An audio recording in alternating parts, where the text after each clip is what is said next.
Amen. Merci beaucoup de nous accueillir. Ça fait tellement de bien de se retrouver à la maison. Et merci José pour ces petites recommandations pour le café et l'église propre. Je me sens moins seul. Non, c'est marrant, on a les mêmes défis. On a les mêmes défis. Et je me présente rapidement, je m'appelle Serge, mon épouse Nathalie, le meilleur de moi-même est donc assis dans la salle. Et le pire est là. Et c'est ce qu'on appelle la grâce. Vous allez devoir me supporter. Et on a deux merveilleux enfants, Julia et Timothée. Julia qui a 18 ans, qui est en école d'infirmière. Et Timothée, bientôt 16 ans dans quelques jours, et qui est en seconde. Et surtout, on a la joie d'avoir deux enfants qui aiment le Seigneur, qui le servent. Et ça, pour un papa et une maman, je crois que c'est ce qu'il y a de plus apaisant. Leurs études et tout ça, c'est sympa. Je dois vous avouer que c'est pas trop notre préoccupation, mais notre préoccupation, c'est qu'ils aiment Jésus. Notre fils Timothée, en ce moment, est dans un temps de défi où il cherche ce qu'il va faire demain. Quel va être le nouveau bac qu'il va entreprendre et puis surtout quel va être le cursus professionnel dans lequel il va s'investir. Et c'est plein de questions. Et alors autant pour moi, c'était vraiment pas une question il y a 25 ans. J'étais pas franchement dans le même moule que lui. Et heureusement qu'il est pas dans le même que moi. Mais il se préoccupe beaucoup. Et puis avec Nathan, on prie avec lui en ce moment. Je me dis, Seigneur, on veut te confier Tim. Parce qu'en fait, notre désir, c'est pas qu'il soit conducteur de travaux, architecte, maçon, kinésithérapeute ou que sais-je, mais c'est qu'il t'aime. Peu importe ce qu'il va faire dans sa vie, notre désir, c'est qu'il t'aime et qu'il t'appartienne. Le reste, on veut te le confier. Pourquoi je vous dis ça ? Ce matin, j'aimerais parler avec vous de ce qui inspire notre âme. Le titre du message, c'est l'inspiration de notre âme. Parce qu'en fait, ce qui va inspirer notre âme, ce qui va nous conduire, la nourriture qu'on va donner dans notre cœur à notre âme va être tellement déterminante de tout ce qu'on va devenir les uns et les autres. Et on parle beaucoup aujourd'hui de ce qu'on appelle la malbouffe, de l'expression, mais je racontais cette histoire la semaine dernière à l'église. Une de nos jeunes, il y a 2-3 ans de ça, a fait un pari. Alors, comme tous les paris, c'est souvent débile. Un pari débile de dire « je vais manger chez McDo tous les jours ». Ça a tenu 1 journée, 2 journées, 3 journées, 1 semaine. Ça commence à faire mal, hein ? Et puis, au bout de 10-12 jours, je ne sais plus exactement, elle s'est retrouvée hospitalisée. Eh ben oui, parce qu'elle était en train de nourrir son corps d'une manière qui était vraiment pas bonne. Et puis, on en a tiré une leçon. On s'est dit, pourtant, McDo, désolé pour les anti-américains, mais ça sent super bon sur le moment. Sur le moment. Quand c'est dans la voiture, c'est moins sympa. Mais en fait, on s'aperçoit que une demi-heure après, on a à nouveau faim. On s'aperçoit que ça amène que des graisses saturées qui sont absolument impropres à la consommation en réalité. On s'aperçoit que ça donne pas de force réelle et puis que c'est pas bon pour notre santé. Et dans notre vie spirituelle, c'est un petit peu pareil. On a le choix. Et on est dans un monde dans lequel il y a tellement de choix, tellement de possibilités. Et puis dans notre société, aujourd'hui, 21e siècle, eh bien, il y a tellement de choix de manger rapidement plein de choses. Et pour notre âme, notre cœur est souvent confronté à ces choses-là. On est dans l'ère du bien-être. Aujourd'hui, il n'y a pas une émission, il n'y a pas 1 minute de publicité, il n'y a pas 5 minutes aux informations sans qu'on vous parle du bien-être, de l'écologie, de ce qui est important, on verra ça plus tard. Mais en fait, on est tous focalisés sur notre petit nombril. Alors, c'est orienté par plein de lobbies, tout ça, mais on est tous focalisés sur ce qui pourrait nous faire du bien, sur notre bonheur, ce qui soi-disant va nous rendre heureux. Et puis, on se laisse impacter par plein de choses. Et ce qu'on veut surtout, même dans un temps où on parle de durabilité, de choses qui vont aller loin, en fait, on veut surtout quelque chose qui vienne rapidement. On veut quelque chose qui va nous nourrir rapidement. Et dans notre vie spirituelle, c'est un petit peu la même chose. On a envie souvent de quelque chose qui vient vite, quelque chose qui nous coûte pas, quelque chose qui prend pas trop de temps. quelque chose où on ne va pas se casser la tête pendant trop longtemps. L'apôtre Jean, à la fin de sa vie, va écrire 3 épîtres, un peu avant l'Apocalypse, et il va en écrire une, la 3e, à un ami à lui. Est-ce que vous savez comment il s'appelle, cet ami ? Non, il ne s'appelle pas Timothée, il s'appelle Gaius. Bon, ce n'est pas le genre de prénom qu'on donne à nos enfants. Hein. Gaius. Mais Jean aime beaucoup Gaius, et voilà ce qu'il va lui dire dans la 3e épître de Jean, verset 2. « Cher ami, je souhaite et je prie que tu prospères à tous égards et que ton corps soit en aussi bonne santé que ton âme. » Voilà le vœu de Jean pour son ami Gaius. Alors, ce qui est assez extraordinaire, c'est que on s'aperçoit dans cette ouverture de lettres que Jean fait, il y a une formule de politesse qu'on va retrouver dans pas mal d'écrits en fait de l'époque, qui est ces espèces de vœux. On est dans l'époque des vœux, jusqu'au 31 janvier, vous allez y souper. À chaque fois que vous croisez la boulangère ou qui que ce soit, c'est bons vœux, meilleurs vœux, et surtout la santé. Surtout la santé. Alors, je dis pas que je suis contre la santé, je trouve que c'est vraiment génial et j'apprécie d'avoir un corps qui fonctionne à peu près normalement. Mais j'ai un de mes frangins cette semaine qui me disait, je dis, tu fais comment au bureau, parce qu'on est confronté à ça. Et il me dit, moi, je parle pas de la santé, je parle du vrai bonheur. Et je me dis, ouais. Vous savez pourquoi ? Parce qu'en fait, la santé, vous y pouvez pas grand-chose. Enfin, si, vous pouvez éviter de manger chez McDo, c'est déjà pas mal. Mais en fait, il y a pas mal de choses qu'on maîtrise pas. Par contre, en fait, le bonheur, si réellement on y réfléchit, pas le bonheur selon ce monde, mais celui qu'on va aller chercher dans la présence de Dieu, eh bien, nous allons pouvoir le construire et nous sommes acteurs de ces choses, non pas de notre petit bonheur ici, mais de cette joie que Jésus elle met dans nos cœurs. Et Jean, il dit à son ami, « Je souhaite que tu prospères à tous égards comme prospère l'état de ton âme. » Il dit pas, je souhaite juste que tu prospères à tous égards, que tu réussisses, que tu sois riche. Non, il dit, en fait, je vois comment tu vis, Gaius. Et j'entends les témoignages, on le verra tout à l'heure, il entend les témoignages que les uns et les autres rendent de Gaius. Et il sait que Gaius est un homme qui se nourrit correctement. Et il dit, mais puisque ton âme est en train de grandir, puisque tu prends soin de ce qui rentre dans ton âme, eh bien, moi, je te souhaite une chose, et je sais que ça va s'accomplir. Ce n'est pas un vœu comme ces vœux du 1er janvier. C'est un vœu qui s'appuie sur une réalité dans laquelle Gaius est en train de prendre des forces. C'est un vœu qui s'appuie sur la réalité de Gaius est acteur de son salut. Et voilà ce qu'on va partager ce matin. J'aimerais ce matin qu'on regarde 4 points. La première chose qu'on va regarder, c'est quoi notre âme exactement ? À quoi ça correspond dans l'identité de l'homme ? On va ensuite voir un petit peu à quoi correspondent quelque part ces vœux de prospérité. Est-ce qu'ils sont bibliques, pas bibliques ? Et quelles en sont les limites et quels en sont les bienfaits et quels en sont les dérapages qu'on va pouvoir y trouver. On va ensuite regarder comment, et je reviendrai sur la parole qui était donnée tout à l'heure, sur ce vase que nous sommes, sur ces scories qui peuvent traîner dans nos vies, et de voir comment il y a des choses qui viennent comme polluer notre âme, justement. Et il ne s'agit pas de fermer les yeux et puis de se dire « ça y est, je suis chrétien, alors il n'y a plus rien qui peut me polluer », mais au contraire, on verra comment Dieu nous amène dans à avoir un regard qui est vrai, à laisser l'esprit nous sonder, et puis quand il fait voir qu'il y a un scorie, à le laisser l'enlever. Et puis nous verrons enfin comment nous entretenir dans cette année 2019. Alors qu'est-ce que l'âme ?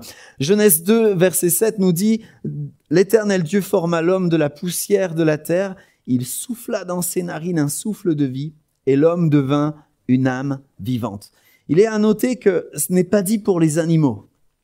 Désolé pour tous ceux qui aiment 30 millions d'amis et toutes ces choses-là, j'aime beaucoup les animaux, mais il y a quand même une vraie différence. Il y a, dans le cœur de l'homme, il y a une âme.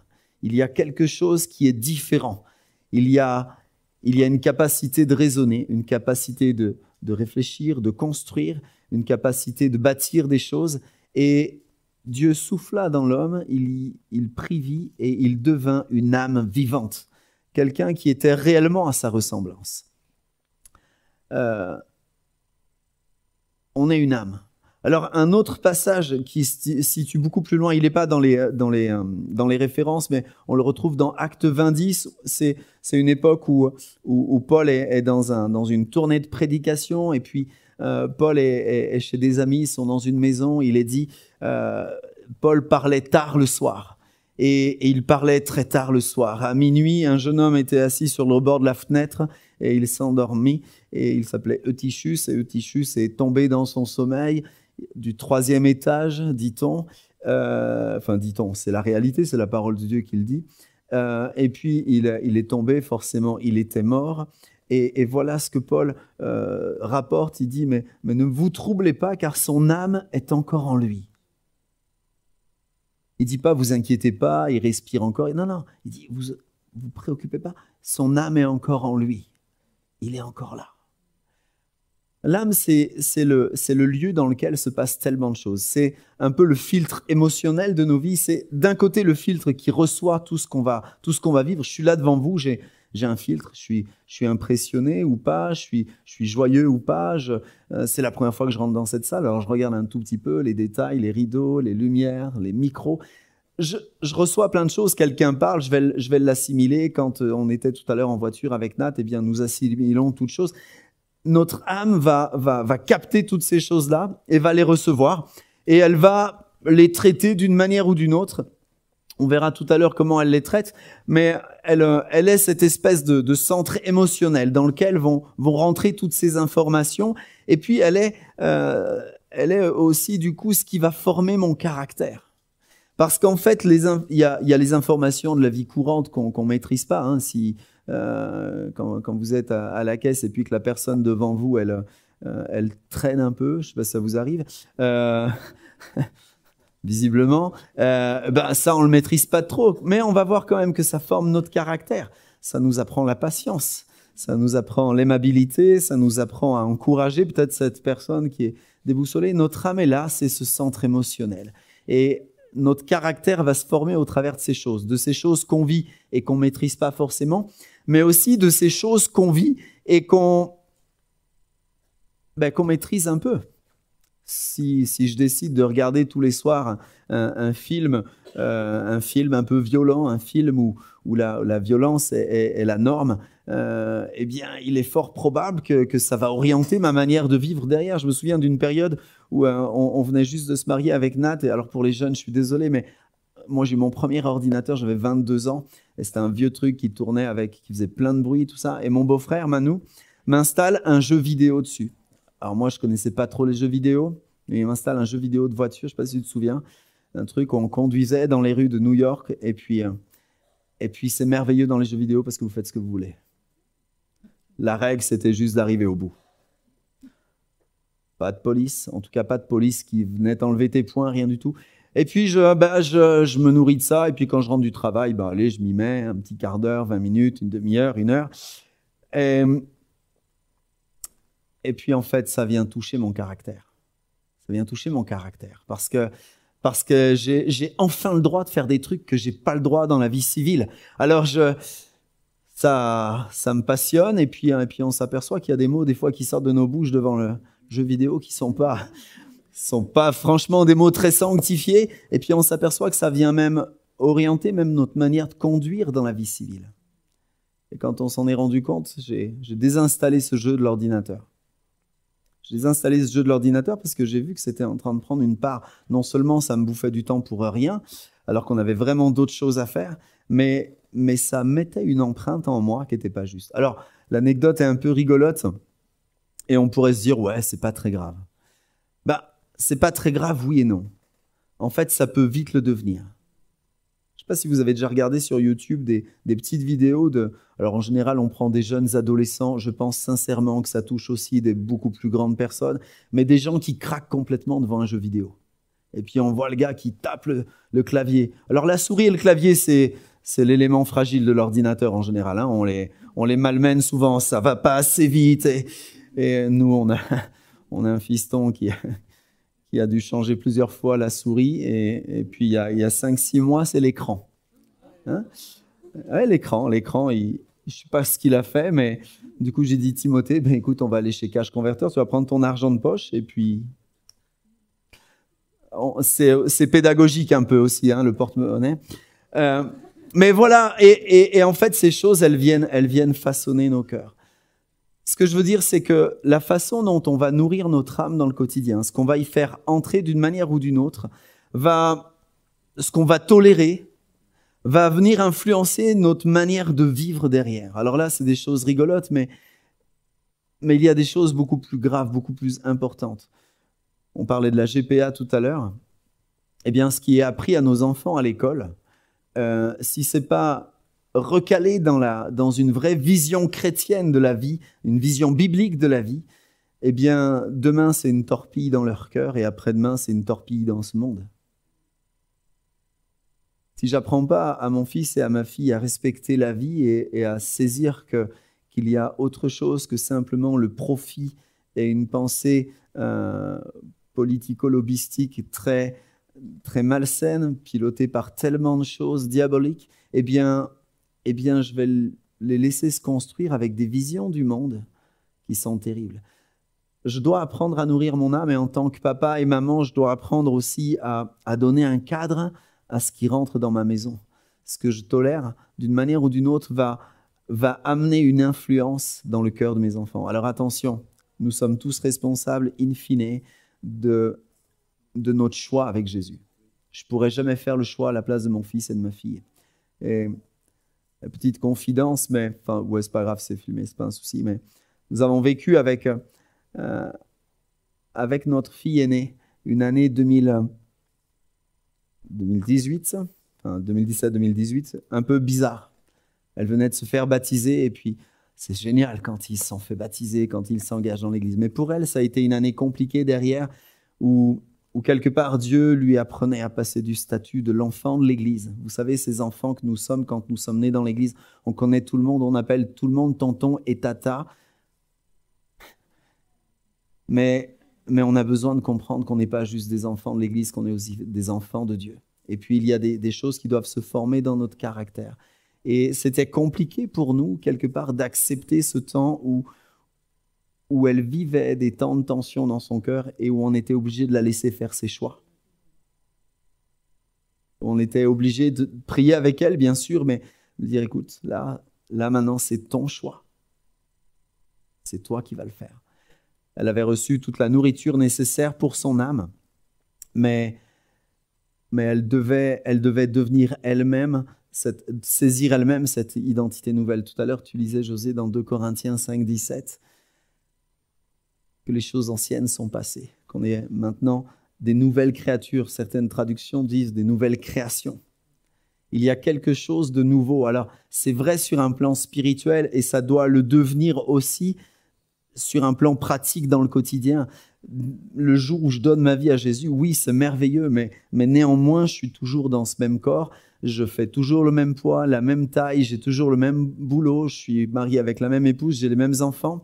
Et je vais devoir apprendre à marcher d'une manière par contre différente et à m'adapter à cette nouvelle identité, à la nourrir, à la saisir d'une manière différente parce que j'ai été créé pour cette nouvelle identité.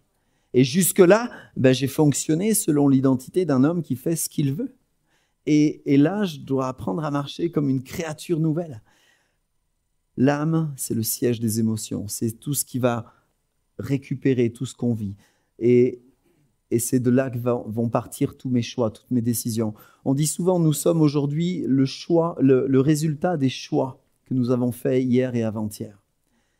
Si c'est vrai pour aujourd'hui, ça le sera aussi pour demain. Ce que je vais choisir aujourd'hui, les positions que je vais prendre aujourd'hui vont déterminer quel homme, quelle femme je serai demain.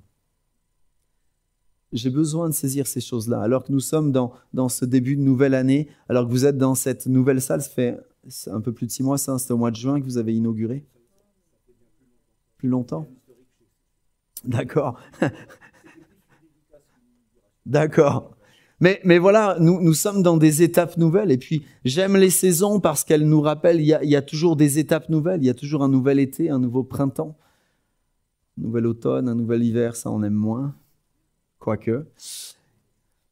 Mais il y a toujours des nouvelles choses à entreprendre, à connaître, des nouvelles saisons à appréhender. Et Dieu permet aussi ces choses-là pour former nos cœurs, pour nous amener à devenir ces hommes et ces femmes comme lui l'a imaginé. Qu'est-ce qui influence ton âme aujourd'hui? Qu'est-ce qui donne la couleur de ta vie, de ton caractère aujourd'hui?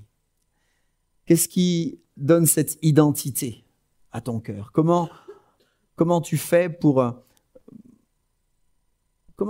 t'identifier aujourd'hui? Qu'est-ce qui vient déterminer l'homme et la femme que tu es? Les vœux de prospérité. On a vu ce qu'est l'âme. Maintenant, on va essayer de voir, on s'attache toujours sur ce premier verset de Jean, que tu prospères à tous égards comme prospère l'état de ton âme. On est dans une société où on aime la prospérité. Puis, au niveau des églises, c'est aussi la même chose. D'ailleurs, je ne sais pas si vous avez entendu parler, mais des fois, on parle de la doctrine de l'abondance, de la prospérité. Alors, qu'est-ce que ça veut dire? Est-ce que souhaiter à quelqu'un qu'il prospère, est-ce biblique ou est-ce que c'est pas biblique? On a déjà un petit élément. Si Jean souhaite à Gaius de prospérer comme prospère l'état de son âme, on peut se dire, on a quand même un élément, c'est que la prospérité, en tout cas visiblement, le fait de grandir et d'aller vers quelque chose de mieux, qui grandit vers une identité plus marquée, plus épanouie, c'est quelque chose qui est dans le projet de Dieu. D'accord? On va voir un petit peu rapidement. Genèse 39.3, un cas de prospérité qui m'intéresse assez, c'est le cas de Joseph. Joseph, 11e fils de Jacob. Joseph est vendu par ses frères. Il y a un petit problème. Vous reviendrez dans votre Bible, vous regarderez un petit peu comment ça se passe. Il est vendu en tant qu'esclave et puis il a reçu des promesses de la part de Dieu d'une manière claire et limpide quelque part. En tout cas, à un certain niveau pour lui. Mais il n'a pas tout de suite compris comment allait se mettre la mise en application. Et Joseph est vendu comme esclave. Il arrive chez un monsieur qui s'appelle monsieur Potiphar, qui est un des ministres, des députés, je ne sais pas comment il faut le dire, de Pharaon, en tout cas quelqu'un qui est dans le cercle privilégié du roi d'Égypte à l'époque. Et voilà ce qu'on peut y lire. Son maître vit que l'Éternel était avec lui. Tout ce qu'il entreprenait, l'Éternel le faisait réussir entre ses mains.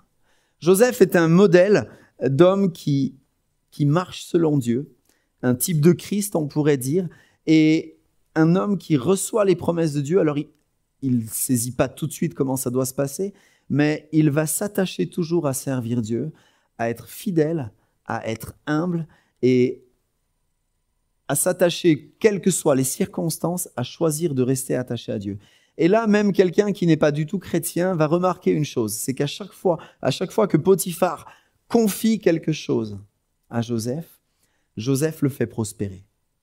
Potiphar lui donne une partie des affaires de sa maison à gérer et c'est marqué, mais tout marche dans les mains de Joseph. Vous savez, c'est le genre de gars, quand vous êtes patron, vous aimez l'avoir dans votre équipe.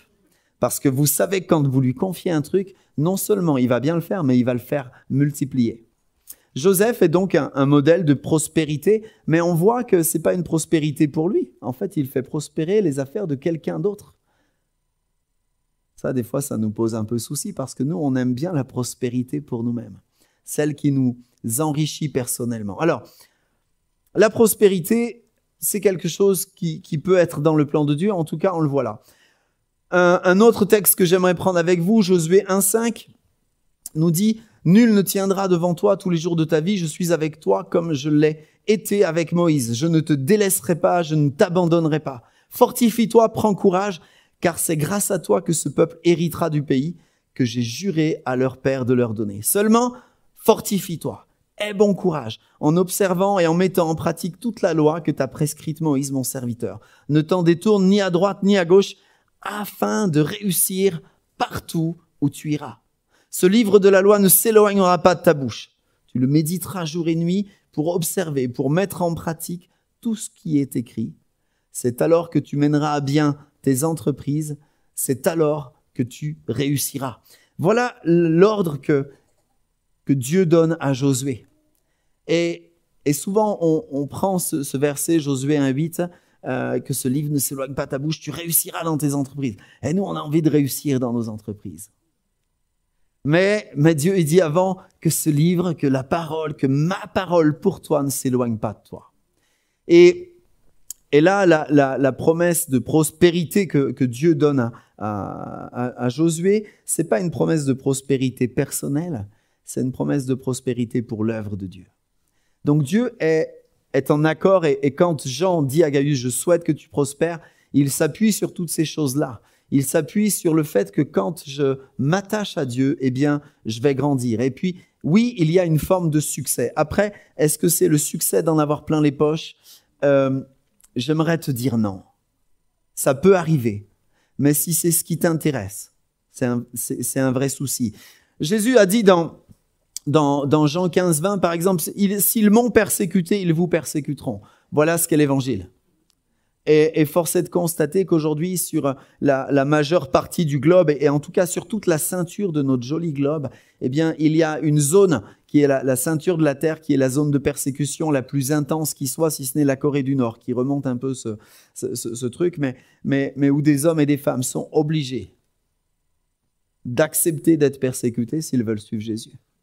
Alors, est-ce qu'il y a un problème sur leur prospérité ? Non, je crois pas. Non, je crois pas. Simplement qu'ils ont compris que leur prospérité, ce n'était pas une prospérité financière au sens où nous pouvons l'entendre aussi ici en Occident, mais la prospérité de leur cœur. Ils sont tellement un modèle pour nous.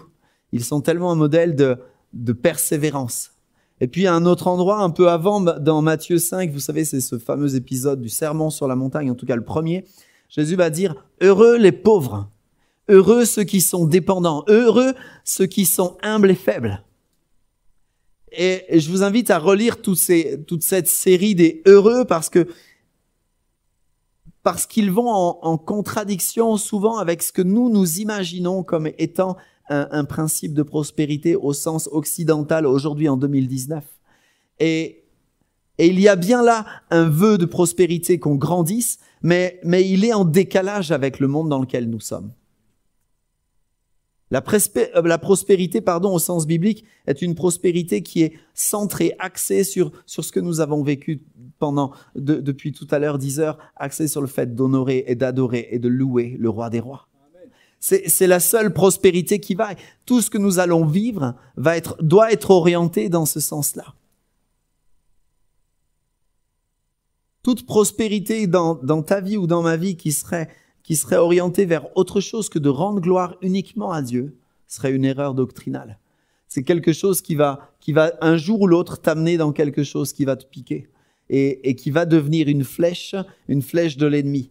Et je bénis Dieu de ce qu'il y ait tellement d'exemples dans sa parole.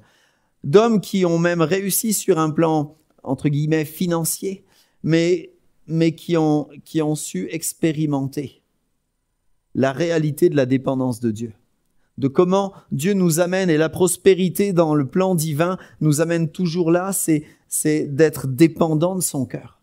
Il y aura toujours des temps de crise, des temps d'épreuve, des temps où le ciel semble d'airain, des temps où nous avons l'impression que nous ne comprenons plus les choses. Et ce sont souvent les temps les plus importants de notre marche spirituelle, ces moments où Dieu est en train de nous former. Ces moments où il nous apprend à dépendre de lui. Je vous parlais tout à l'heure de notre fille Julia. Je crois que ça a été un des temps les plus marquants de ces dernières années dans notre vie de couple, où nous avons été obligés d'apprendre à nous humilier ensemble devant Dieu. À dire, Seigneur, on ne comprend plus. On avait planté les jalons comme il fallait, et là, ça nous échappe. Je vous rassure, aujourd'hui, elle va très bien. Mais c'est quelque chose dans lequel Dieu nous a formés. Il nous a appris à dépendre de lui. Il nous a appris à lui faire vraiment confiance. Il nous a appris à lâcher ce que nous ne pouvions pas tenir pour saisir ce que lui seul pouvait nous donner. La prospérité au sens biblique existe donc si je dépends, si et seulement si, comme disaient mes professeurs en mathématiques, si et seulement si je dépends de Dieu. Si et seulement si lui est toujours honoré. Et si et seulement si je m'attache plus à lui qu'à ma vision personnelle de la prospérité. Mon âme, c'est le siège de mes émotions. Souhaiter de réussir dans nos entreprises, c'est possible et on vient d'en voir rapidement comment ça fonctionne dans le plan de Dieu. Maintenant, quel est le problème dans ma vie? Eh bien, c'est le problème du péché. Et j'aimerais juste qu'on se rappelle une chose, c'est que ce n'est pas vrai uniquement pour les gens qu'on va dire sans Dieu, les païens, ceux qui ne sont pas dans une église. Bien sûr que c'est vrai pour eux, mais c'est vrai aussi pour chacun de nous. Alors, la première chose, c'est de voir que de Corinthiens 5, 17, les choses anciennes sont passées, on est des créatures nouvelles. Il y a donc bien une identité nouvelle que Dieu nous donne et ça, c'est surtout pas à remettre en question. Maintenant, oui, il y a une vérité biblique qui nous dit, Romains 3, 23, il n'y a pas de distinction, tous ont péché, même toi, même moi. Tous nous avons péché et nous sommes séparés, privés de la gloire de Dieu. Mais verset 24, et ils sont gratuitement justifiés par sa grâce, par le moyen de la rédemption qui est dans le Seigneur Jésus-Christ.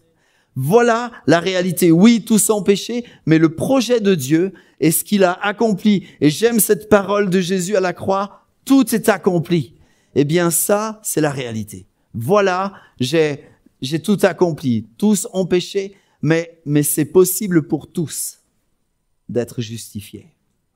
On l'est tous potentiellement. Maintenant, il y a un choix à faire. C'est possible pour tous si j'accepte que Jésus soit mort pour moi. Si j'accepte de me placer sous son sang. Romains 6, 23, le salaire du péché, c'est la mort, mais le don gratuit de Dieu, c'est la vie éternelle en Jésus-Christ notre Seigneur. Voilà une réalité qui nous rappelle que nous pouvons être affranchis du péché. Donc, il ne s'agit pas ce matin de se dire, ah oui, mais attention, il y a le péché, puis ça devient comme une épée de Damoclès, un truc qui nous pourrit tout le temps. Non. C'est une réalité qui est là. C'est une réalité où tant que nous allons vivre sur cette planète à laquelle nous allons être confrontés. Pourquoi? Parce que le prince de ce monde n'est autre que le diable. Et nous avons beau chanter que Jésus est vainqueur, qu'il est le grand victorieux. C'est vrai. Et c'est pleinement vrai dans la vie de celles et de ceux qui l'acceptent comme sauveur et Seigneur. Mais nous sommes aussi dans ce temps où pour le moment, il y a ce choix. Et comme dans tous les choix, comme dans le jardin d'Éden, eh bien, il y a le bien et le mal. Même dans ce lieu parfait, Dieu a positionné un arbre, un choix, et un choix que Adam et Ève pouvaient faire. Ils pouvaient choisir d'un côté le bien et vivre pleinement avec Dieu, ou ils pouvaient choisir simplement, et c'est là la racine du péché dans nos cœurs, d'imaginer, de pouvoir faire quelque chose sans Dieu. Et le péché n'est autre que ça. Bien sûr que tuer, voler, mentir, c'est grave. Mais le péché, sa souche, elle est là. C'est j'imagine à un moment donné faire quelque chose sans Dieu. Et voilà comment on en arrive là. Romains 8, 1. Il n'y a donc maintenant aucune condamnation pour ceux qui sont en Jésus-Christ, qui marchent non selon la chair, mais selon l'esprit. En effet, la loi de l'esprit de vie en Jésus-Christ m'a libéré de la loi du péché et de la mort. Il y a donc là bien une invitation à marcher d'une manière différente, de faire un choix dans lequel je vais laisser la vie de Jésus rentrer. Alors maintenant, pourquoi je dis qu'il y a un problème du péché quand même dans nos vies? Eh bien parce que je reviens sur ce qui influence mon âme. Je suis dans un monde où quoi que je fasse, je vais être confronté à des sources de nourriture face auxquelles je vais devoir me positionner. Et ça va être un défi du quotidien. Ça va être une position du quotidien. Ça va être quelque chose sur lequel je vais devoir apprendre à m'encourager. Tout à l'heure, José disait, il faut que tu te poses et que tu te poses dans une église. Eh bien, j'ai envie de te dire, l'église, c'est le lieu de protection, l'espace d'entraînement, le terrain spécial, la salle de fitness que Dieu a préparée pour toi. Il y a des salles de fitness que Dieu prépare pour notre foi et c'est l'église. Si tu ne peux pas t'entraîner dans l'église, va pas dehors. Va pas dehors parce que tu n'y arriveras pas.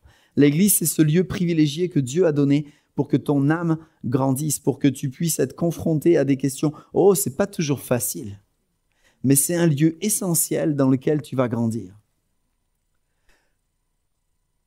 Nos 3 principaux soucis avec le péché sont ceux-là. Le premier, c'est que nous justifions ce qu'on appelle les petits péchés. Chez les chrétiens, il n'y a jamais de grands péchés, mais les petits péchés. D'accord? Non, les grands péchés, on a compris. Enfin, en tout cas, pense l'avoir compris. Mais on va justifier ces petits péchés. Vous savez, c'est cette phrase qu'on dit, « Oh, mais c'est mon caractère. Ah, moi, je suis impatient, quoi. Ça m'énerve d'attendre à la caisse. » D'ailleurs, j'envoie ma femme faire les courses, comme ça, c'est plus simple. Merci, chérie. Et puis, il y a Amazon. C'est pas très local, mais mon caractère, Jésus est mort pour ton caractère. Un jour, quelqu'un me disait, « Ah ben voilà, mais notre caractère, c'est quelque chose, ça fait partie de notre ADN. Et puis Dieu vient nous transformer, mais notre personnalité, au fond, elle reste la même. Si tu étais comme ça, Mais je dis, combien je bénis Dieu que je sois pas le même que le jour où je lui ai donné ma vie. Et combien je bénis Dieu de savoir que demain, je ne serai pas le même qu'aujourd'hui. Parce que si mon caractère peut pas être changé, je me demande toujours comment Nat a pu faire le choix un jour de m'épouser avec ce foutu caractère que j'avais et que j'ai encore en partie. Non, mais c'est quand même extraordinaire la vision d'espérance qu'on a dans un couple. Certains disent l'amour rend aveugle, le mariage rend la vue. Je crois pas. Je crois sincèrement qu'il y a une vision d'espérance. Alors, il ne s'agit pas de tout ignorer, mais de se dire, oui, on va apprendre à marcher ensemble. Et puis, il y a des choses et uniquement quand on laisse Christ régner dans nos vies, il y a des choses que Jésus va transformer en toi et en moi. Mon caractère n'est pas une excuse au péché. Une autre chose, c'est notre héritage et notre éducation. Et ça, c'est le genre de phrase qu'on dit, « Ah ben ouais, mais mon père ou ma mère faisait comme ça, j'y peux rien, on m'a appris comme ça. » J'ai pas le temps de vous raconter mon témoignage, mais heureusement que je suis pas le même père que le père que j'ai eu. Parce que ce serait une catastrophe. Pierre nous dit quelque chose qui est tellement bon à ce niveau-là, dans la première de Pierre, chapitre 1, versets 18-19. Vous savez en effet que ce n'est point par des choses périssables, par de l'argent, de l'or, que vous avez été rachetés de la vaine manière de vivre que vous aviez hérité de vos papas. Mais c'est par le sang précieux de Jésus. On a été rachetés non seulement de nos péchés, des choses qu'on a commises, mais même de cette manière de vivre qu'on avait héritée. Et ton héritage culturel familial, ce que tu as appris dans ta maison, n'est pas une excuse et n'est pas un laisser-passer pour dire bah, ça, Dieu ne peut pas le transformer. Non, Jésus est mort aussi pour ça. Il est mort pour t'affranchir de la façon que tu avais apprise. Oui, parce qu'il sait que tu as appris d'une manière qui n'était pas bonne. Et quand bien même alors j'allais dire tu serais le fils de l'abbé Pierre. Par définition, il n'a pas pu avoir d'enfant, normalement. Mais quand bien même tu es le fils de l'abbé Pierre et de Mère Teresa, eh bien tu es né dans le péché. Et nous avons tous besoin d'être rachetés de cette vaine manière de vivre. Ça, c'est quelque chose de bon. Et le pire de pire, c'est la négligence. Vous savez, c'est ces choses où on se dit, wow, c'est pas très grave. C'est pas grave, ça. On a un vrai souci dans notre humanité, et puis les chrétiens, bah, c'est la même chose que les autres. Hein. C'est qu'on est toujours en train de jouer avec les limites. Je ne sais pas comment vous êtes en voiture, mais... Ok, vous avez combien de points? On va bien en réunir 12 à la salle, non? Dites-moi pas que vous roulez 100 points. On est avec les limites. On est avec les limites. On sait qu'il y a une zone de marge d'erreur dans le radar. Alors, plus 5 km/h, ça passera bien. Hein? Et c'est comme ça qu'on s'est tous fait cramer un point pour 1 km/h de plus. Hein? Bah ouais. Et parce qu'on joue avec les limites. La Bible nous dit dans le Cantique des Cantiques le problème des petits renards. Vous savez, les petits renards, vous avez déjà vu un renard ou pas? Bon, ici, ouais, vous êtes à la campagne, comme nous. Nous, on vit en pleine campagne, et puis il y a des renards, il y a un peu de tout. Puis c'est tellement joli, un petit renard. Mais le Cantique des Cantiques nous dit, mais c'est le dévastateur des vignes. C'est lui qui fait tomber les fleurs. Et vous savez, quand on fait tomber les fleurs sur un arbre, eh bien, le problème, c'est qu'il n'y a pas de fruits derrière. Ça vient pourrir, ça vient neutraliser la récolte qu'on avait espérée. Il y avait tellement de fleurs, et puis ça vient la claquer. Et ces petits renards, c'est ces petites négligences, ces choses qu'on trouve tellement jolies, puis c'est tellement joli un renard. C'est tout petit, c'est tout mignon, mais c'est tellement dévastateur. Et dans nos vies, eh bien, il y a des choses comme ça qui sont dévastatrices. Pierre va nous parler, il va nous dire dans la deuxième épître, chapitre 2, verset 19, il dit « Chacun est esclave de ce qui a triomphé de lui ». J'aime tellement, c'est un des versets qui a marqué ma vie parce qu'on n'a pas besoin d'être Nicky Cruz, vous savez, ces gens qui sortent des gangs, qui ont tué, et tout ça. On n'a pas besoin d'être ça pour avoir besoin de Dieu dans nos vies. Et j'ai mis tellement de temps, quand j'étais gamin, à comprendre que Jésus était mort pour moi et qu'il avait préparé quelque chose de spécial pour ma vie. Et moi, je ne comprenais pas. Je dis, mais jusqu'où il va falloir que je descende pour ça? Et puis quand j'ai saisi que ce qui triomphait de moi, en fait, me rendait esclave du péché. Des petites choses parfois, enfin des petites choses, qu'on croit être des petites choses. Puis en fait, c'est des vrais pièges, des pièges qui nous pourrissent la vie. L'apôtre Paul, dans l'épître aux Galates, est en train de discuter avec eux et il leur dit, ben voilà, vous aviez tellement bien commencé. Vous étiez là, et dans le chapitre 5, il dit, mais qui vous a privé, versets 7 et 8, je crois. Galates 5, versets 7 et 8, j'avance un petit peu plus que là où je devais être. Vous couriez si bien, qui vous a arrêté en vous empêchant d'obéir à la vérité. Cette influence ne vient pas de celui qui vous appelle. En fait, Paul a repéré une chose, on ne va pas rentrer dans le détail de ce qui était la préoccupation des Galates, mais il parle de cette influence. Je vous parlais tout à l'heure de l'influence. Qu'est-ce qui influence ton âme? Qu'est-ce qui donne une couleur aujourd'hui à ton caractère, à ton identité? Qu'est-ce qui va donner une couleur à ton caractère et à ton identité pour 2019? Est-ce que c'est les ragots qu'il y a au bureau? Est-ce que c'est la maison que tu es en train de te construire et les plans que tu te fais? Attention, je ne dis pas qu'il ne faut pas se construire une maison. Mais j'ai vu tellement de jeunes accédant à la propriété se faire complètement aspirer par leurs projets, leur cuisine, leur salle à manger, la couleur, le jardin, et puis quelque part se faire dérober complètement ce que Christ était en train de faire dans leur vie. Oh, ils étaient toujours chrétiens, ils venaient toujours le dimanche, mais ils étaient plus disponibles pour servir, plus disponibles pour aimer tout simplement. Et on va tous passer dans ces choses-là d'une manière ou d'une autre. Mais qu'est-ce qui influence ton âme aujourd'hui? C'est souvent des choses très légitimes. Très, très légitimes. C'est souvent des préoccupations qui sont vraies. Et même des fois, elles ont la couleur du ciel. Seulement, elles n'en ont que la couleur. Elles n'en ont pas la saveur. Elles veulent y ressembler, mais elles n'y ressemblent pas vraiment. Et ce que j'ai sur le cœur de te dire ce matin, eh bien, fais attention. Fais attention à ce qui influence ton âme. Tu es responsable de ça. Quand Jean dit à Gaius, sois attentif à ce qui rentre dans ton âme. Que tu prospères comme tu es en train de faire attention à ton âme. Dis, mais c'est là le cœur le plus essentiel. Qu'est-ce qui te nourrit aujourd'hui? Qu'est-ce qui donne cette couleur à ta vie? C'est pour la liberté, Galates 5:1, c'est pour la liberté que Christ nous a libérés, nous a affranchis. Demeurez donc fermes. C'est marrant ça. Demeurer ferme dans la liberté. Pourquoi? Parce que Paul est bien conscient d'une chose, c'est qu'en fait, il y a là un lieu d'ancrage que j'ai besoin de favoriser. Si je ne favorise pas ce lieu d'ancrage, je vais vite me faire influencer par d'autres choses. Paul a bien compris que ce monde est une multitude d'influences et que toutes ces influences, si je suis pas bien attentif à ce que Christ a préparé pour moi, elles vont vite devenir ces choses qui touchent mon cœur et puis qui me volent ce que Dieu a préparé pour moi. J'aimerais juste lire 1 Jean, chapitre 1, versets 7 à 10.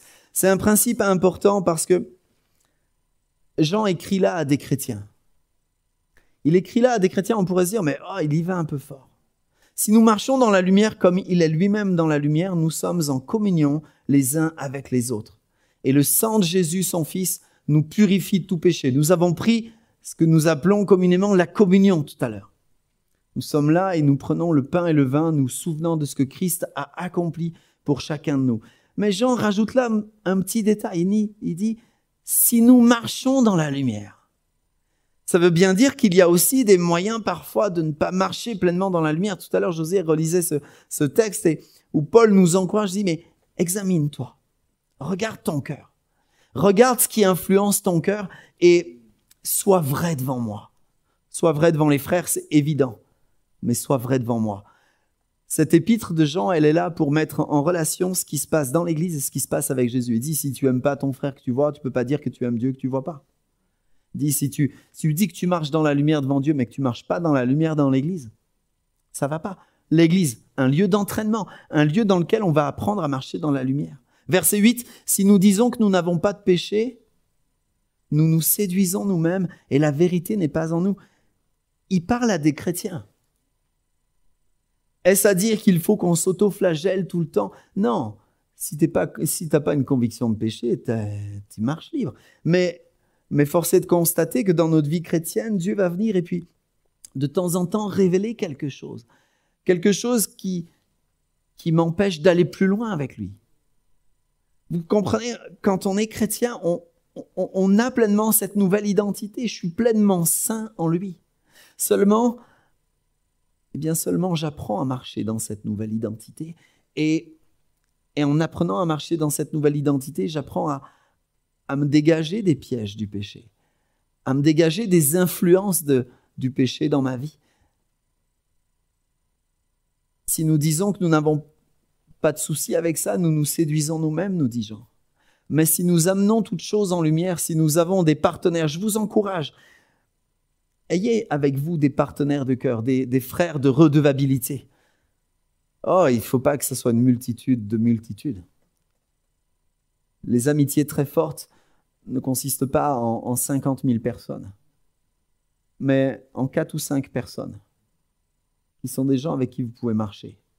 C'est ce qu'on va vivre dans un groupe de maison, c'est ce qu'on va vivre dans l'église, c'est ce qu'on va vivre avec des gens avec qui on va travailler dans l'église, avec des gens même parfois avec lesquels on va se frotter un peu. Mais c'est dans ces espaces-là qu'on apprend à être vrai, à grandir, à laisser Jésus régner dans nos vies. Si nous confessons nos péchés, il est fidèle et juste pour nous pardonner, nous purifier. Amen. Voilà ce que Dieu fait. Maintenant, on va finir là-dessus. J'ai envie de t'encourager à donner une bonne inspiration à ton âme. Que 2019 et que ce qui est devant toi soit orienté sur cette question. Qu'est-ce qui me nourrit?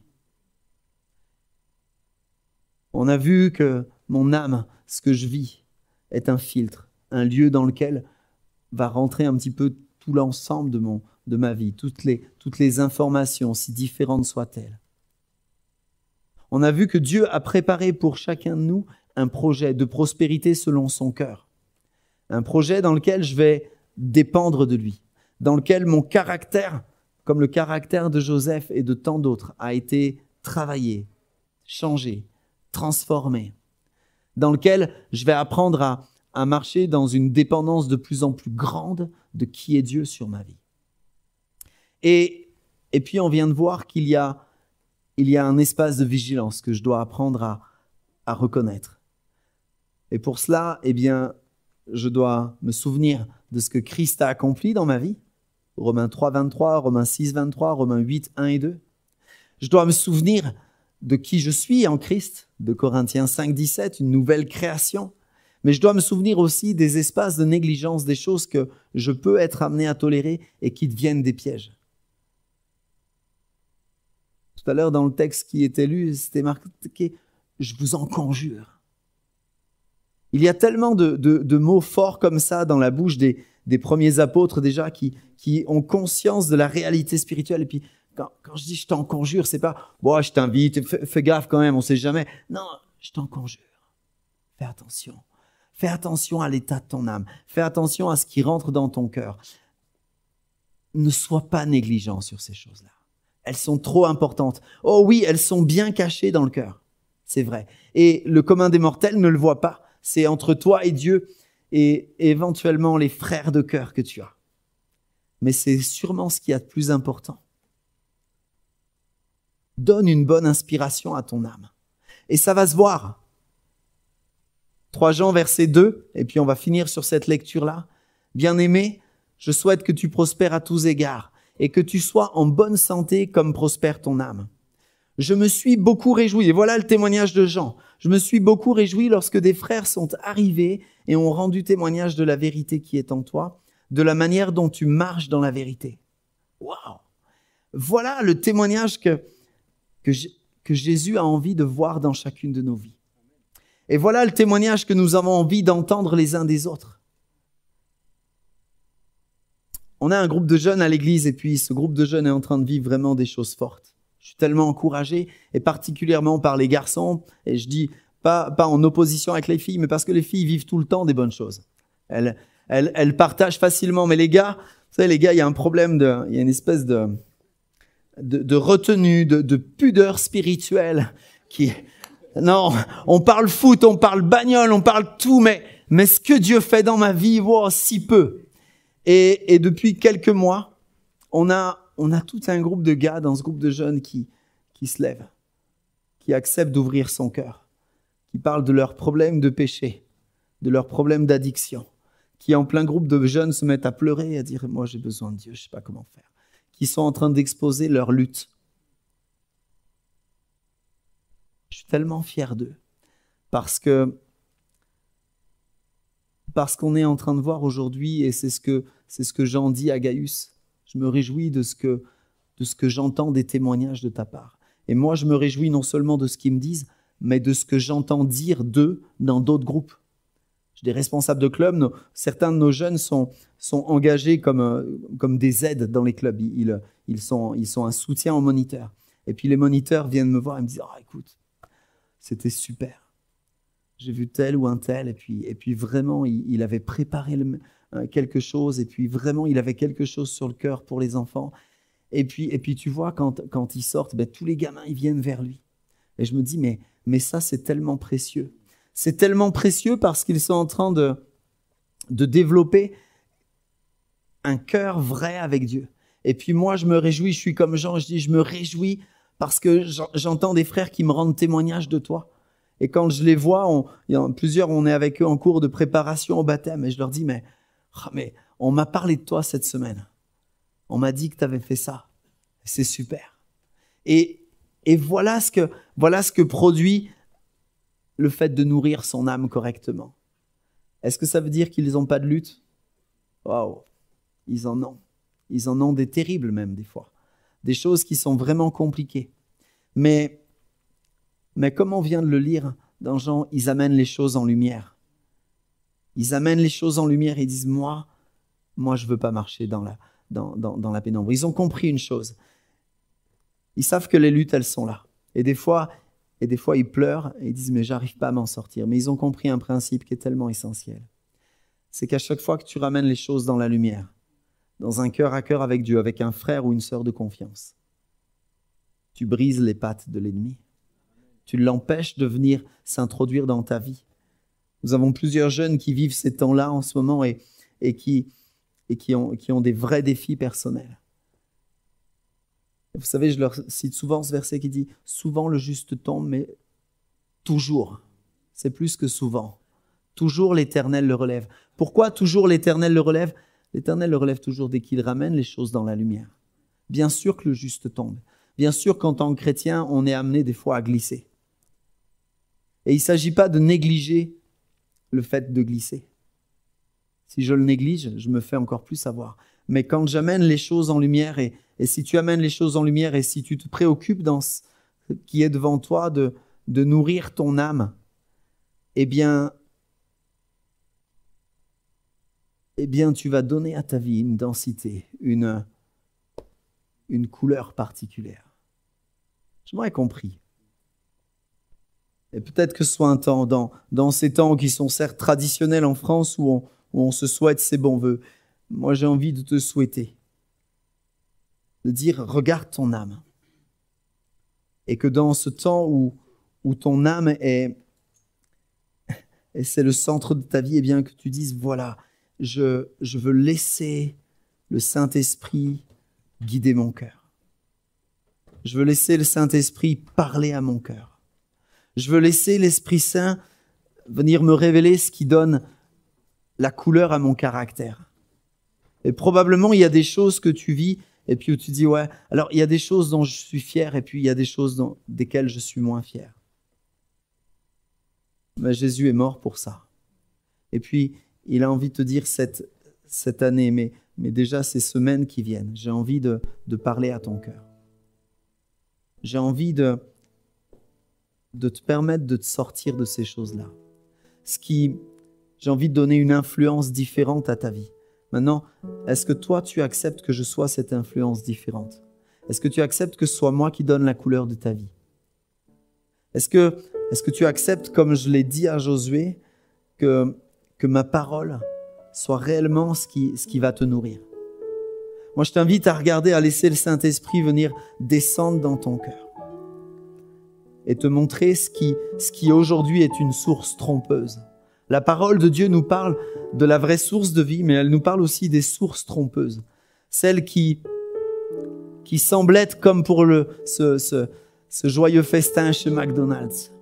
Ça me fait du bien sur le moment. Et puis en fait, ça détruit mon corps.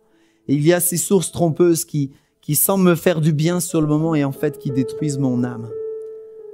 Et je crois que le Saint-Esprit veut te dire bien, si tu me laisses rentrer dans ta vie, si tu me laisses te remplir de mon feu, je vais te faire voir ces sources.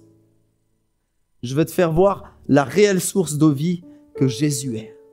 Mais je vais te faire voir aussi ces choses que peut-être tu as négligées jusque-là, mais je te les fais voir parce que je t'aime. Je te les fais voir non pas avec une accusation, mais parce que j'ai envie d'amener une délivrance plus forte. Et que ce qui aujourd'hui est comme un gravier dans ta chaussure qui t'empêche de marcher pleinement dans ce que moi j'ai préparé pour toi, eh bien j'ai envie de t'amener à enlever ce truc, ce qui te gêne, à le couper. Peut-être c'est une addiction aux jeux vidéo, peut-être c'est telle ou telle émission, peut-être c'est tel ou tel sujet de conversation, telle ou telle passion. Mais j'ai envie de t'amener vraiment à couper ces choses et à inviter l'Esprit de Dieu. Donner une couleur différente à ta vie, un caractère différent à ton cœur. Amen. Oh Jésus. Amen.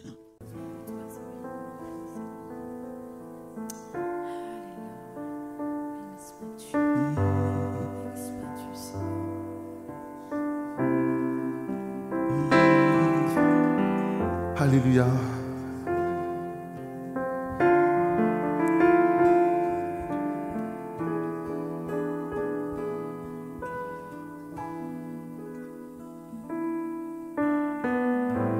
Mon seul abri, c'est toi. Toujours mon cœur te chantera. Oui, car tu me délivres et chaque fois que j'ai peur, je m'appuie sur toi. Je m'appuie sur toi. Et dans ma faiblesse, le Seigneur me rend fort. Je m'appuie sur toi.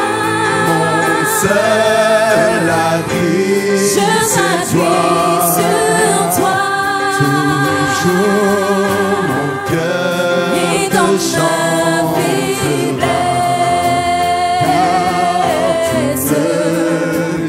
Le Seigneur me rend fort. Je m'appuie sur toi. Je m'appuie sur toi. Et dans ma faiblesse, le Seigneur me tous ensemble, je m'appuie sur toi. Je m'appuie sur toi. Et dans ma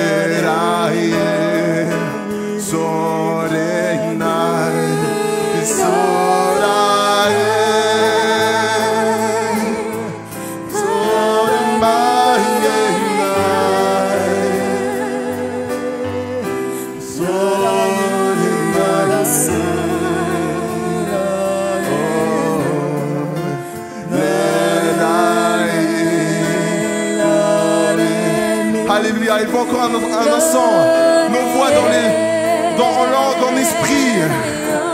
Oh, Marie,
Alléluia.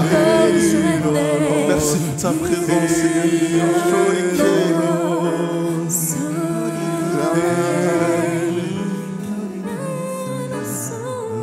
Reçois ce matin, des lampes de feu sont données sur chacun. Seigneur, me donnez de vous dire ceci: continuez à adorer en esprit, en vérité. Laissez-vous porter par la gloire du Seigneur, par sa victoire à la croix. Et en ce moment même, l'Esprit de Dieu répand l'amour dans les cœurs. Et s'adresse à une personne en particulier. Mon enfant, tu vas recevoir un amour que tu ne connais pas. Ouvre ton cœur, ouvre ta bouche. Je vais te bénir. Il y a vraiment des promesses dans le renouvellement du feu, dans le renouvellement de la présence de Dieu dans vos cœurs. Et le Seigneur veut vraiment bénir de son feu ce matin. Il dépose des langues de feu sur chacun. Saisissez, peuple de Dieu. Saisissez, continuez à adorer l'Éternel.